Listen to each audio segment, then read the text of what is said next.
Olá pessoal, sejam muito bem-vindos a mais um episódio aqui do nosso podcast Envelhecer com Saúde, Gericlass.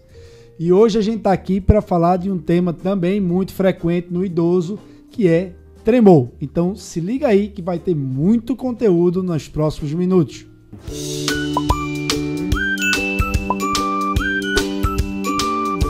Olá pessoal, vamos lá? Vamos lá, muito bem-vindo a todos. A gente quer trazer para vocês aqui mais um conteúdo muito rico e extremamente frequente na geriatria. E para isso, a gente trouxe uma pessoa muito especial, um convidado para mais de excepcional, e é Dr. Igor Bruschi. Igor é nosso amigo, colega, brother, neurologista, grande neurologista. E divide consultório comigo, né, Igor? Opa, ó o viés. E é professor também de neurologia da Universidade Uninasal. Então, Igor, estreando aqui no podcast, né? Igor já participou conosco de vídeos no YouTube, mas aqui no podcast é o primeiro, é a primeira de muitas participações, né, Igor? Eu tô até tremendo de nervoso aqui. Isso. Estamos começando hoje aqui no podcast. Espero que seja o primeiro de muitos. Com certeza. Vamos embora. Vamos falar, Rafa e Igor, sobre tremor. E eu duvido que alguém que atende idoso, seja na atenção primária, seja no consultório, seja se é geriatra, enfim, qualquer especialista que atende o idoso, certamente se depara com muita frequência com tremor. Né? Porque tremor, de fato, é muito comum. É dos distúrbios de movimento aquele que é mais frequente. E com muita frequência traz repercussões na qualidade de vida de quem apresenta esse problema. Então, por isso, a gente reservou esse podcast aqui para falar sobre tremor. E aí, a gente vai dividir didaticamente aqui. Primeiro, definiremos, né? Igor vai definir para a gente o que é tremor. E aí, depois a gente vai falar sobre, diante de um paciente com tremor, como é que a gente deve raciocinar para fazer o diagnóstico diferencial.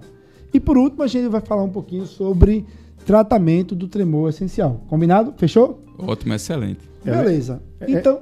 É importante a gente lembrar, e Daniel falou muito bem, que esse tipo de tremor, o tremor em si, leva a muito prejuízo para o paciente idoso. E daí a importância, não só o prejuízo funcional, mas também o prejuízo social, né? Porque você tem ali uma perda na sua habilidade de interagir com o meio e também tem uma perda de confiança, né? Você tem dificuldade de interagir com as outras pessoas. A gente vê que muitas pessoas que sofrem desse problema, né, Igor, dizem que muitas vezes têm receio de sair em público, de participar de um jantar com a família, de até mesmo ministrar uma palestra. Exato. Porque tem receio de que aquele tremor vai deixar encabulado. Existem alguns pensamentos que dizem que a primeira perda que a gente tem, que dá maior prejuízo funcional, é a cognitiva. Daí você realmente tem um prejuízo de interação muito grande. E a segunda é o tremor, porque você já vai ter uma perda muito grande da sua independência, sua autonomia. Bom, mas parece ser intuitivo, mas... Diz aí pra gente, Igor, qual é de fato a definição de tremor, né? É bem interessante. O tremor é uma oscilação rítmica de alguma parte do corpo. Pode ser das mãos, dos membros inferiores, da cabeça. Existem exceções a essa definição? Existe. Só que, de uma forma geral, é a melhor definição que tem. A oscilação rítmica de algum segmento corporal. E esse rítmico que você fala é aquele movimento que ele se repete muito ordenadamente. Não é aquele movimento que é meio louco, não. É justamente... Não. O rítmico da gente é aquele, ele é rítmico e é regular. Ele se repete na frequência e o mesmo tipo de movimento. Um exemplo, flexão e extensão do punho. Até porque isso vai diferenciar de outros distúrbios de movimento, né? Isso, porque aí você pode ter... E também tremor associado a outras doenças, que não é o distúrbio predominante. Tá, beleza. Então, com muita frequência, eu recebo no consultório, eu acredito que vocês também, pacientes que chegam para mim com a preocupação que estão tremendo e que isso já é necessariamente uma manifestação da doença de Parkinson. Acontece com vocês isso também, né? Isso, é o principal motivo de consulta por tremor. Assim, eles vão com medo, eu estou com Parkinson, com a doença de Parkinson. E vim para saber se isso é realmente a doença. Isso. Então, diante de um paciente com tremor, agora entrando em diagnóstico, raciocínio clínico, né? A avaliação clínica de alguém que chega pra gente com tremor.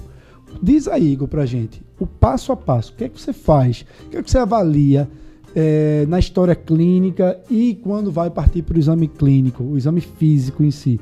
Dá as dicas aí de como é que você faz no dia a dia pra gente. Aquela questão da anamnese extremamente importante, que é aquilo, que idade começou? O que é que isso ajuda? O tremor essencial ele tem 2 picos, em torno dos 20 anos e depois próximo aos 60. Então, início muito precoce, pode ser o tremor essencial. História familiar. Isso, que aí entra também a questão da história familiar. Tem alguém na família com tremor? Uma questão extremamente Porque importante. se tem alguém na família com tremor, fala mais a favor É mais um ponto de aí. tremor, o tremor essencial. essencial, que entra como um critério até secundário já no diagnóstico. Tem histórico familiar positivo. Uma outra questão também extremamente importante, uso de medicação. Olha. Em quais medicações está utilizando ou vinha utilizando? Isso, extremamente importante, porque daqui a pouquinho a gente vai dar uma lista aí de medicamentos que podem causar tremores. E são vários, tá? Segura aí. Consumo de estimulante. Um exemplo, cafeína. Qual é a quantidade ao dia que ele está tendo consumo? Porque o consumo aumentado, muito exagerado, pode exacerbar o tremor fisiológico. Isso é importante porque eu estava até comentando aqui antes de começar o podcast. Semana passada eu estava parecendo uma Toyota. Né? Tava tremedeiro, eu fiquei preocupado. Caramba, tô tremando demais. No caminho para Jericoacoara, se balançando todo. E aí, eu lembrando que, de fato, eu tinha exagerado mais no café. Eu sou um consumidor assíduo de café, né? Um grande consumidor de café, mas eu passei do ponto, né? E tava tremendo demais. Eu disse, opa, peraí, tanto é que essa semana eu já diminuí meu café. Mas além do café, né, Igor, a gente tem visto muitos fazendo uso de bebidas energéticas, né, pré-treinos, esses pré-treinos da vida. Você estava até comentando de um paciente recentemente, né? Isso, eu atendi um jovem, ele com tremor, e aí usa medicação. Não use. O característico tremor medicamentoso, e aí ele lembrou, eu uso um pré-treino. Traga pra gente ver. Equivalia a 50 expressos. A 50 expressos? 50 expressos. Que até eu brinquei com ele, tu estás vivo porque és novo. Que ele tomava aquela quantidade de cafeína para ir correr. Ele era português. Tu estás vivo porque eres novo. Daí que tu tomas. Conjugação. Então, diz que o ideal... Café é muito bom, né? A gente não tá aqui fazendo uma apologia contra o café. Café faz muito bem. Tem na verdade, eu sou um grande defensor do café. Isso, eu também. E tem muitos benefícios hepáticos. Sem açúcar, claro. Mas diz que o ideal é a gente tomar adoçante, tá? 4 a 5 cafés. Cafés por dia, né? Isso. Tá. Que então, aí diminui mortalidade, tem vários então, isso pode até piorar a osteoporose. Então, voltando aqui. Então, na história clínica, idade do início, história familiar, consumo de medicações. Isso. A topografia, claro, né? Que ele vai referir, que é o motivo. E uma outra coisa interessante, que aí também quase nenhum paciente sabe, que ele não prestou atenção, melhora com ingesta de álcool. Opa, dica boa. Porque é uma característica do tremor essencial. Ele responde muito bem ao álcool.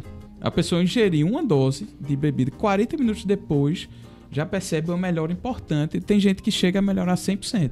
O tremor desaparece. E aí, pouca gente é atenta. Acha que não é porque eu fiquei relaxado pelo efeito do álcool. Eu melhorei, porque a ansiedade piora o tremor. Então, ele acha que melhorou porque relaxou. E não é efeito do álcool. Tanto é que se usava, isso em 1890, etanol em cápsula, para tratar o tremor essencial. Na época ninguém sabia que ia causar cirrose. Depois volta que então aí tá. Recomendação. Tratamento de... Cobre um santo, descobre um. Exato. Tratamento de tremor essencial, uma latinha de manhã, de 12 em 12. Isso é um perigo. Isso só é um perigo para o paciente. Não é recomendação. Interpretar isso como existe o teste domiciliar do álcool. Ele faz o desenho da espiral de Arquimedes, que chama, mas é uma espiral. Espiral de Arquimedes. Isso, né? que aí ele ingere o álcool, ou ingere uma dose de bebida alcoólica e 40 minutos depois ele refaz a espiral. E aí ele leva ao consultório pra gente comparar. Que beleza. Espiral de Arquimedes. Mas quer dizer que você não é o paciente que gosta de beber. Não tem no consultório, na sala de espera. No consultório é proibido. Vai lá. Não, por favor, o senhor toma ali uma, depois... E vem aqui. Beleza, então, e que mais? Ainda ali então, de história clínica é isso, né? E no exame? O que é que a gente vai avaliar ali no exame? Aí no exame a gente... Que é a fenomenologia do distúrbio do movimento involuntário. Ele é de repouso ou de ação, esse tremor? Ou os dois. Isso é um grande divisor de águas. Para o raciocínio clínico, ajuda bastante. Que aí, tremor de repouso, principal hipótese, Parkinson. Claro que vão ter outros, mas você já acende o alerta. E aí, tremor de ação, aí a gente precisa diferenciar. Esse tremor, ele é postural, ele é cinético, que é o que vai ocorrendo durante o movimento. Postural é quando você está numa determinada postura e ele... Isso, que aparece. É você tá, por exemplo, contra a gravidade. O de repouso, eu vou colocar o membro apoiado. Por exemplo, apoiar na coxa, que ele sentado apoiou na coxa, e aí você vai ver. Então é importante dizer que tremor de repouso, necessariamente, o segmento ele tem que estar relaxado e apoiado. Isso, que aí você não vai estar fazer nenhuma contração muscular para manter aquela posição. Ele vai estar em posição neutra, relaxado. Isso. Porque muitos confundem tremor postural achando... treme numa determinada postura, mas está parado o membro, isso é um tremor de repouso. E não é. Não, esse é postural. Tá. Um tremor postural, por definição, ele é um tremor de ação. Né? Isso. Ele não é um tremor de repouso. Isso, de repouso, né? E ação. Aí de ação, o postural, o cinético, que é o que ocorre ao longo do movimento, que é isso, é bem interessante. Isso é uma característica do tremor essencial. Todo mundo, mas é um tremor postural. Na verdade, o principal componente dele é um tremor cinético. O tremor é essencial, o principal componente é o tremor cinético. Né? Que é, por exemplo, a pessoa vai pegar um copinho de café para tomar e aí tem muita dificuldade ao longo do movimento, durante a alimentação, que é isso que o Rafael estava comentando, que causa muito constrangimento para a pessoa. Ele evita sair, não vou ao restaurante que vão ficar olhando. E aí, quando ele vê alguém observando, aí ele fica mais ansioso e aí piora mais ainda. E aí piora a ansiedade, fica aquele ciclo de retroalimentação. E o tremor intencional, que é bem característico das alterações de cerebelo, que é que ele é pior no final do movimento, quando ele está para atingir o alvo. Tanto é que a gente faz isso para avaliar a dismetria, né? Isso, a prova índex nariz. E aí você percebe bem. E tem o tremor de ação específica, né? Isso, que chama tremor tarefa específica. Por exemplo, tem um que é paciente para escrever. Já teve um publicado que era de beber água. Ele fazia um tremor de mento só quando ia beber água. Só quando ia beber água? De mento? Isso. Que é tremor tarefa específica. E tem o que chama tremor isométrico, que é quando você faz uma contração mantida. Na academia você pegando um peso... Que esse aí todo mundo tem. Se for pegar um peso em excesso, a gente tem tremor. Doutor, eu tremo muito quando eu pego muito peso. Isso é todo mundo, né? É uma forma de proteção para não romper a fibra muscular. Certo. Beleza. E outra coisa importante, você falou aí, né? Uma característica semiológica bem importante é se é tremor de ação ou se é tremor de repouso. Né? Como você falou, tremor de repouso, o carro-chefe é Parkinson. Né? Eu só chamando a atenção uma coisa que eu me lembrei agora. O paciente com sarcopenia, muitas vezes, vai ter um tremor isométrico, às vezes só em ficar em pé. Você veja que ele vai ter aquele tremor de corpo todo, tremor dos membros inferiores, só porque ele está extremamente sarcopênico. Então, ficar em pé é muito pesado para ele. Ficar em pé tem uma coisa inusitada, um diagnóstico mais raro, tremor ortostático primário. Que o paciente só tem tremor nos membros inferiores de frequência bem alta só quando está em pé. Ele sentou, desaparece, deitou, desaparece. Tanto é que para registrar, você tem que pedir no exame, fazer o exame com o paciente em pé. E esse tremor tem uma curiosidade que a gente ausculta o tremor na panturrilha. Chama sinal do helicóptero. Que aí você já estou auscultando o músculo. Rapaz, essa eu queria ver. Essa daí. Quando a gente terminar aqui, a gente vai fazer um teste aqui na canela. Então, saber se é de ação ou de repouso, o que mais? Fatores agravantes, mas no exame clínico eu vou pedir para ele escrever, e aí você consegue observar, para ele desenhar uma espiral, que é essa que chama espiral de Arquimedes. Essa a gente pode botar aqui, né? Para quem está nos vendo no YouTube vai poder vai ter checar aqui na tela, na televisão da gente. Quem está aí nos ouvindo no podcast apenas. Mas tem um linkzinho, vai ter um link aí embaixo, você pode baixar. Igor colocou uma figura. Foi hoje? Paciente hoje? Hoje no consultório de Igor. Explica aí pra gente. Porque A seta é a posição do papel, assim, tá pra cima, ele tá aí de lado. O paciente estava aqui, né? Isso. Na base. Aí pedi para ele desenhar a espiral e aí vejo que segue um eixo a piora do tremor. Nesse sentido diagonal, exato, assim, né? Exato. E aí você vê, quase não tem tremor, chega naquela posição, acentua bem muito, aí desaparece, aí volta. Isso aí é uma dica bem sutil, os truques para tremor essencial. Uhum. Ele muda, ele segue um eixo único. E O se tremor fosse parkinsoniano, distônico, por exemplo, não, ele tende a ser ao longo de seria todo o todo movimento. ele, né? Isso. E, Teria essa variação. além da espiral de Arquimedes, a gente faz aquele também jogo da Desenhar velha, né? linhas, que é como se fosse um essa escada. é a espiral de Arquimedes, não? É, É. que é desenhar a espiral. É porque foi quem descreveu. Eu normalmente Espiral só. costumo fazer a espiral de Arquimedes e o velho jogo da velha e fotografo, né? É. E boto Aham, no aham. prontuário do paciente. Eu boto também. Eu também faço Até para fazer o segmento. isso, que às vezes ele, mas eu não tô melhor. E olha aqui o desenho, a diferença. É. De ter paciente que às vezes não conseguir nem pegar, nem fazer um traço assim, de tremor tão exacerbado e depois ele faz. Aí um exemplo, um tremor feito aquele que tava, ele, mas eu tô pior. Quando na verdade antes nem conseguia. E Igor, além disso, outra coisa importante é a gente ver a localização do tremor, né? Isso, que aí já ajuda Qual é o bastante segmento, também né? no raciocínio. Feito eu falei, tremor isolado e membros inferiores. Você pode ser essencial, pode, mas pensar em outra etiologia. O essencial é basicamente aonde? Principal, membros superiores, 90%. Bilateral. Bilateral, que é aquilo, diagnóstico tremor essencial, um tremor bilateral, Uhum. que já tem a duração maior que 3 anos, que tem história familiar positiva e resposta ao álcool. Uhum. Ele melhora. E é um tremor bilateral e simétrico, tende a ser simétrico, né? Ele tem uma discreta assimetria. Antes de dizer, olha, é um tremor simétrico, na verdade tem uma discreta assimetria, que é aquele feito, pode ter algumas posturas de distonia. Mas não é tão assimétrico como no Parkinson. Exato, né? não é uma coisa tão evidente feita a doença de Parkinson. Outras situações que tem uma assimetria muito grande. E outra, o tremor essencial ele tende a ser isolado na sintomatologia. Isso. E o Parkinson você vai ter Você outros vai ter a lentidão, né? que é a bradicinesia, a rigidez muscular. E aí 90% acometido de membros superiores. E aí cefálico já chega a 50%, aí pode ter de voz também. Eu tive um paciente que só tinha tremor de voz. Né? Que aí a gente até fica tremor isolado de voz. Tem tremor isolado de repouso, que você ainda não consegue fechar um diagnóstico.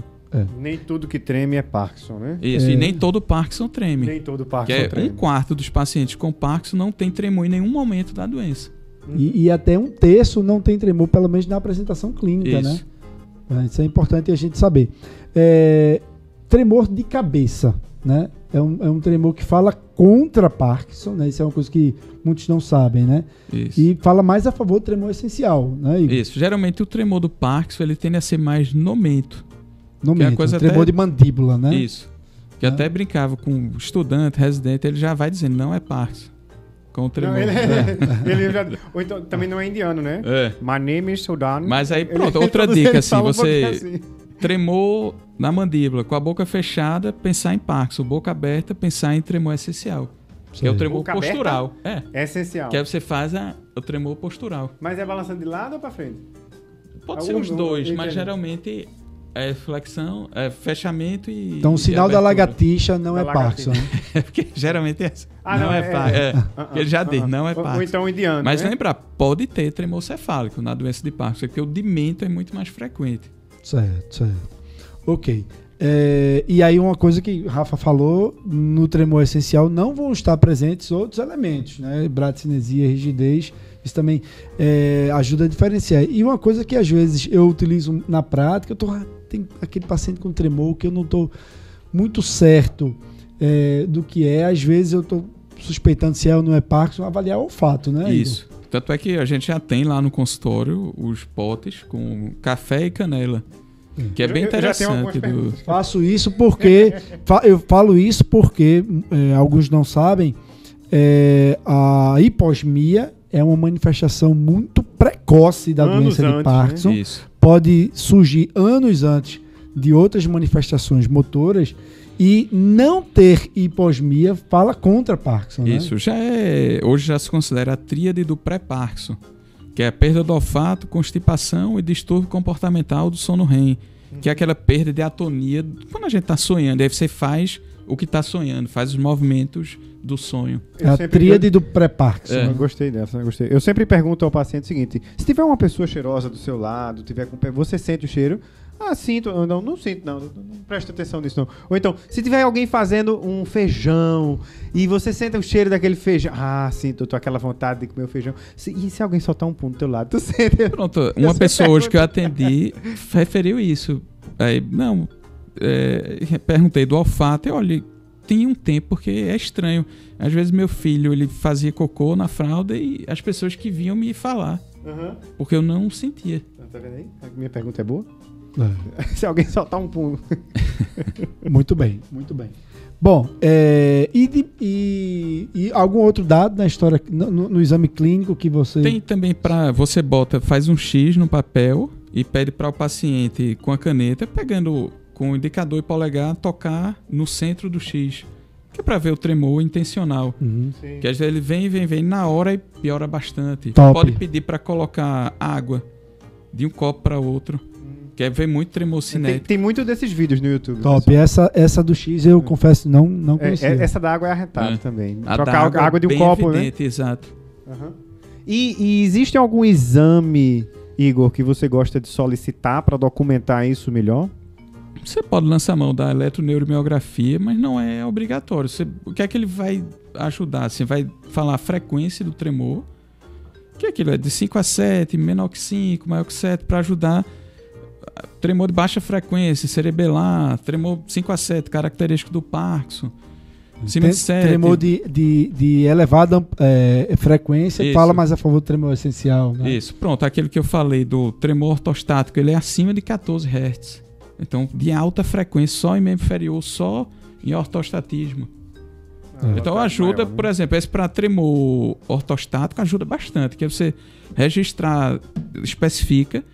Eu quero que registre movimento involuntário, eu sempre coloco um registro de movimento involuntário. Que ele vai dizer, é de repouso, é postural, é cinético, qual a frequência, e aí, esses casos, fazer com o paciente deitado e em pé. Que ele vai registrar só, às vezes já teve um caso, o paciente chegou, tinha 5 eletroneuromiografías, todas normais, porque o exame faz deitado. Aí eu pedi, fazer em pé. Então, habitualmente você solicita então a eletroneuromiografia? Habitualmente não. Habitualmente não. Habitualmente o diagnóstico é clínico, Isso, né? diagnóstico Inclusive é de clínico. Parkinson. Né? Isso.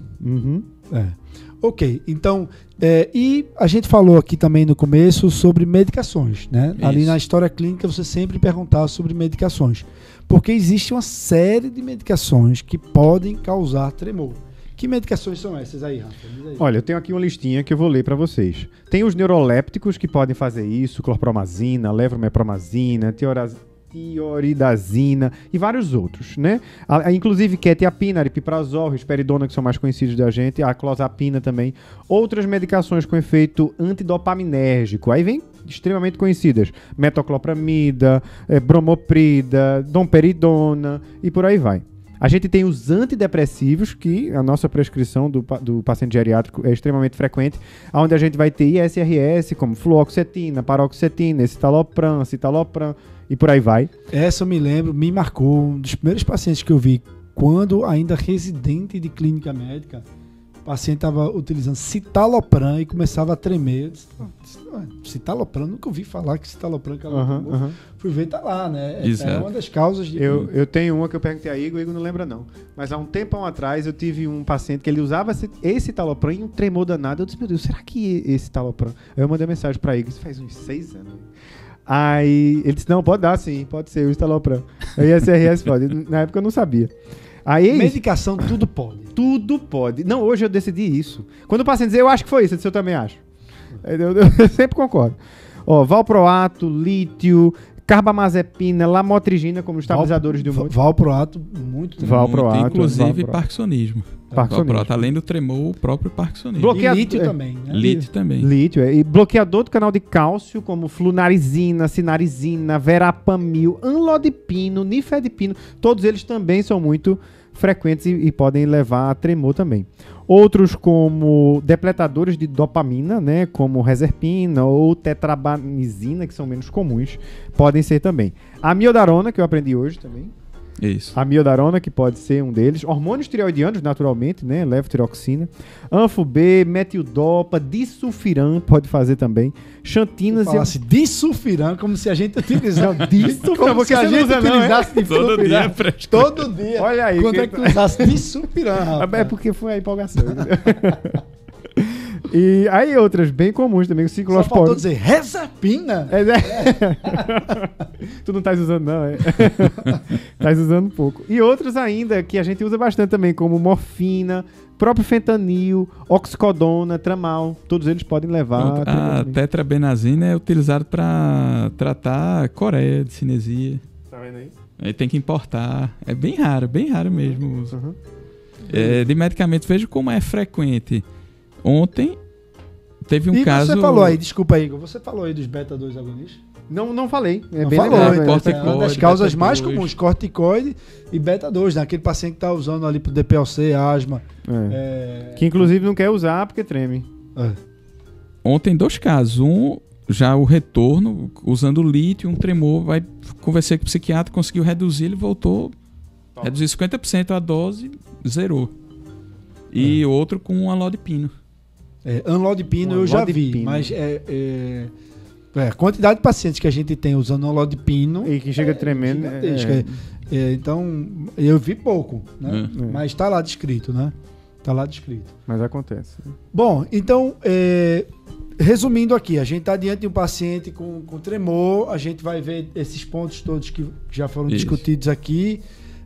E quando é que a gente tem certeza, a gente pode dizer assim, não, esse paciente aqui é um tremor essencial. Resume aí pra gente, você deu uma pincelada, mas resume. Que é aquilo, o paciente tem um tremor, principalmente membros superiores, a maioria das vezes simétrico, duração maior que 3 anos, tem história familiar positiva, responde ao álcool, e aí entra aquilo no exame clínico, ele não tem rigidez, não tem bradicinesia, ele não vai ter parkinsonismo.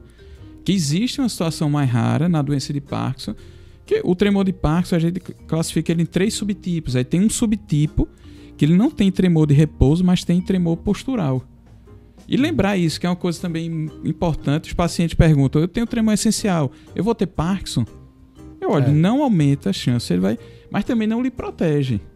Que é preciso ficar claro isso. Se a pessoa, não, eu não vou ter Parkinson, eu tenho tremor essencial. Que é isso, precisa reexaminar esse paciente rotineiramente. Ele não fica que imune. eu e Igor, a gente tem uma paciente em comum, né, que a gente viu recentemente, que ela tinha sabidamente um tremor essencial.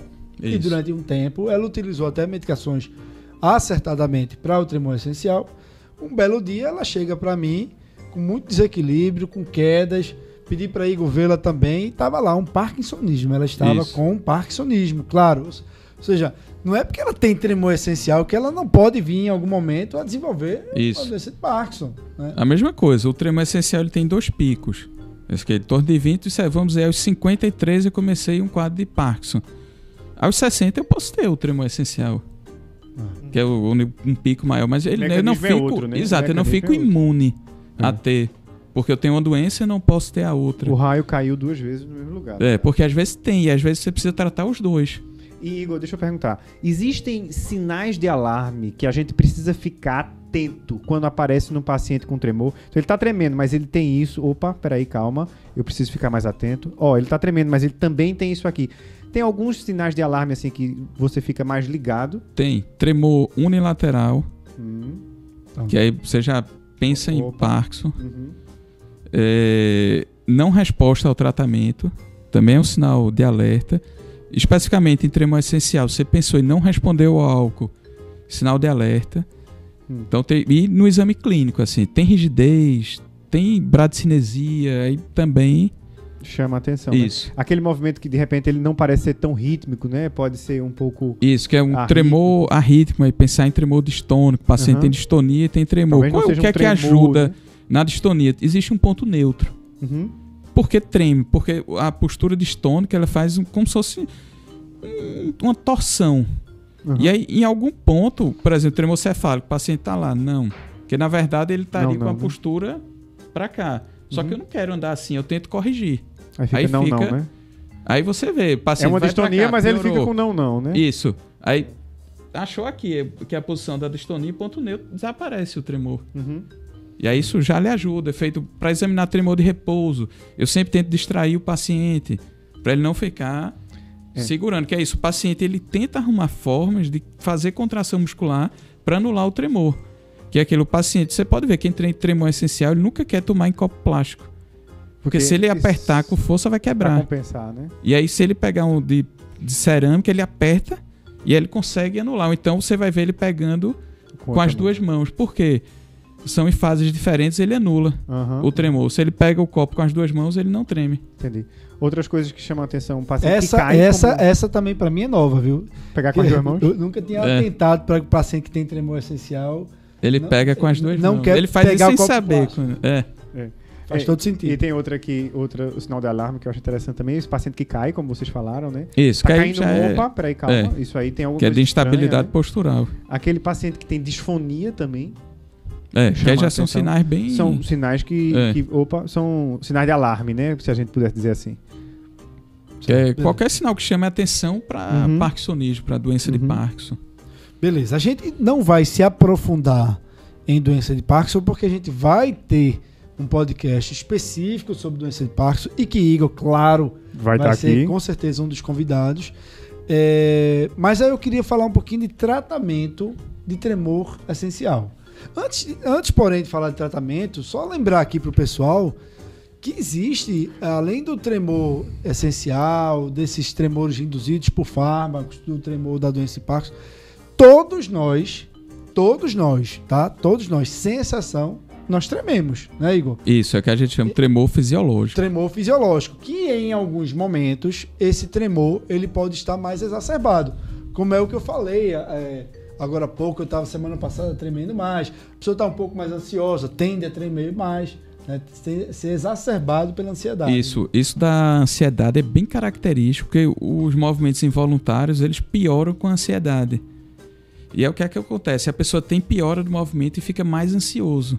Aí piora mais, aí fica mais ansioso, aí fica uma retroalimentação. Então, assim, todos nós trememos, tá? Existe o tremor fisiológico, né? Diferenciar tremor fisiológico, Igor, de tremor essencial, dica prática. O fisiológico, ele vai ocorrer só naquelas condições específicas, que é, por exemplo, com ansiedade. Ele não tem outros achados no exame clínico. Só aparece se eu tomar muito café, muito estimulante, ou quando eu estou muito ansioso. Vou dar uma palestra, né? Isso. Tá. Que aí você pode fazer o que chama de tratamento sob demanda. Certo, beleza. Bom, e agora, falando de tratamento de tremor essencial, né?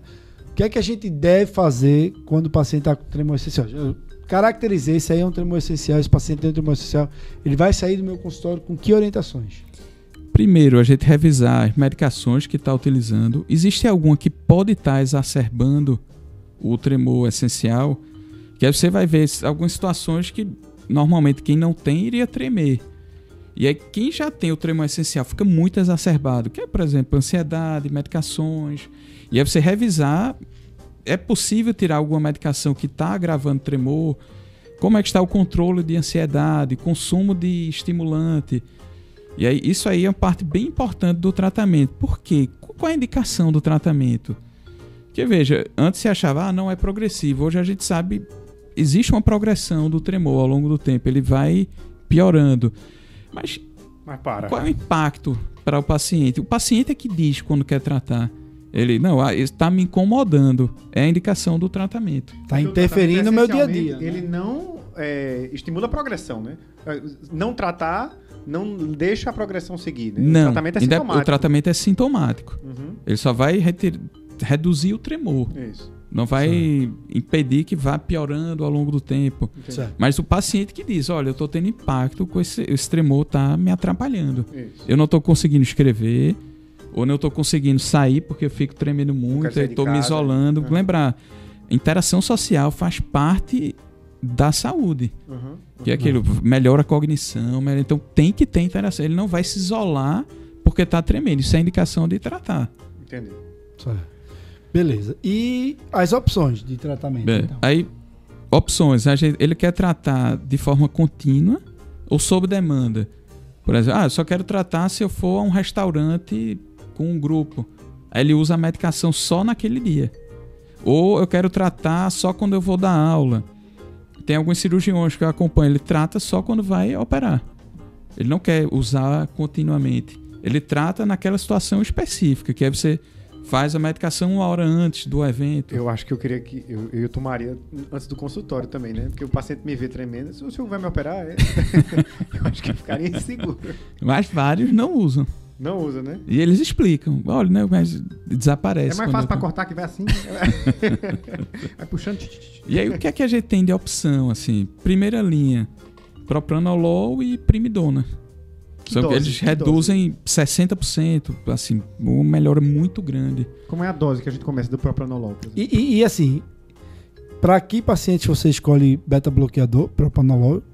Para que paciente você escolhe primidona? O que é que faz você decidir? Quanto mais jovem, a gente tende a ir para propranolol. É só lembrar aquilo, asma, tem alguma, que é muito raro no jovem, tem vasculopatia, assim, ele tem alguma contraindicação, alguma causa cardíaca que não pode, que às vezes ocorre principalmente em mulher jovem. Que aí você faz o beta-bloqueador, ela bradicardia sintomática. E aí começa a ter lipotímia, às vezes até síncope, faz hipotensão. Mas aí, de preferência para jovem, propranolol, mais idoso, tende a ser primidona. E como é que você começa dose de propranolol e dose de primidona? As duas medicações, tentar a menor dose efetiva. Então, propranolol, a gente começa 10 mg só. Teve efeito? Não. Vai para 20. Teve? Não. 40, 60. Pode chegar até 320, se fosse o caso. Normalmente espalhando ao longo do dia, então tipo 10, aí depois 10, 12 em 12. Tende principalmente a gente fazer a dose pela manhã. Porque à noite, como ele vai estar dormindo, não teria o benefício, entre aspas, da medicação. E até porque beta-bloqueador, a gente falou isso no podcast de insônia, é causador de distúrbio do sono. E né? pesadelo, insônia, pesadelo. E primidona? Primidona, começar de preferência à noite, que tem uma coisa que chama efeito de primeira dose. Que é o paciente, na primeira vez que usa primidona, tem um mal-estar muito grande. Sensação de lipotímia, de pré-síncope. Eu já tive alguns pacientes que desistiram da primidona após a primeira dose. Aí eu começo 1/4. Tem que avisar 25 antes, né? mg só. Tem que 1/4 do avisar comprimido. Olha, mas use à noite já quando for dormir, porque aí já minimiza. Vai ter E aí você vai passamento, progredindo, né? você vai progredindo a dose, podendo chegar até 750 mg por dia.